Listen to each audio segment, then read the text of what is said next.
The European Commission presented the EU's trade accord with South America's Mercosur bloc for approval on Wednesday. In a key development, it also appeared to soften opposition from the deal's main critic, France, with promises of possible limits on farm product imports. The EU and the bloc of Argentina, Brazil, Paraguay and Uruguay reached agreement last December. It was to create the EU's largest ever trade accord, some 25 years after negotiations were launched. Maros Sefcovic is European Commissioner for Trade.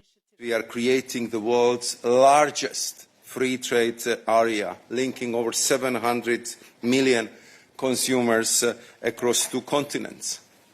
It offers first-mover advantages to EU companies in the region, still largely protected by high tariffs.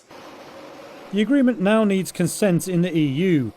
It requires a vote in the European Parliament and a qualified majority among EU governments, meaning 15 of 27 members. The Commission and countries like Germany and Spain support the deal. They argue it's a way to offset the loss of trade due to tariffs imposed by US President Donald Trump. They also believe it can lower reliance on China, particularly for critical minerals. European farmers, though, have repeatedly protested over the deal. They argue it would lead to cheap imports of South American commodities, notably beef, that don't meet the EU's green and food safety standards, though the Commission has denied this is the case. France has been difficult to win round as the EU's largest beef producer and previously called the deal unacceptable. Poland is another farming giant opposed to the deal, but the country's Prime Minister Donald Tusk said they no longer had other partners to block it.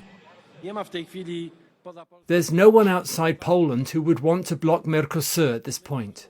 We can't vote it down. Poland will oppose Mercosur because we want to truly ensure, or at least show and demonstrate, that we won't give up when it comes to the interests of Polish agricultural producers. But there are no partners to block it at the moment. The Commission has tried to soothe concerns. It's proposed a mechanism that would allow preferential Mercosur access for some farm products like beef to be suspended. It further said it would closely monitor imports and also planned the $7.38 billion crisis fund for EU farmers. French Trade Minister Laurent Saint-Martin said on X the safeguard clause was a step in the right direction.